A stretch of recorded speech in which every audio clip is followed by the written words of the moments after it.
কুমিল্লায় ছাত্রলীগের ঝটিকা মিছিলকে কেন্দ্র করে 208 জন নেতাকর্মীর বিরুদ্ধে মামলা দায়ের করা হয়েছে। এই ঘটনায় ইতোমধ্যে 48 জনকে কারাগারে পাঠানো হয়েছে। মামলাকে ঘিরে স্থানীয় রাজনৈতিক অঙ্গনে আলোচনা অব্যাহত রয়েছে। অভিযোগ অনুযায়ী নিষিদ্ধ ঘোষিত আওয়ামী লীগের অঙ্গ সংগঠন ছাত্রলীগের একটি ঝটিকা মিছিলকে কেন্দ্র করেই আইনগত পদক্ষেপ নেওয়া হয়েছে।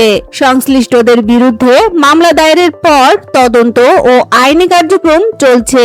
এদিকে ক্ষমতার বাইরে থাকা আওয়ামী লীগের রাজনৈতিক তৎপরতা নিয়েও নতুন করে আলোচনা শুরু হয়েছে।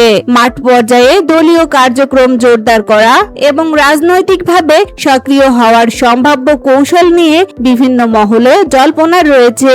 একদিকে মামলা ও গ্রেপ্তারের ঘটনা, অন্যদিকে রাজনৈতিক কার্যক্রম নিয়ে আলোচনা, দুই বিষয়ই বর্তমানে আলোচনার কেন্দ্রবিন্দুতে রয়েছে। সর্বশেষ পরিস্থিতিতে মামলার অগ্রগতি এবং রাজনৈতিক তৎপরতার পরবর্তী ধাপের দিকে নজর রাখছেন সংশ্লিষ্টরা।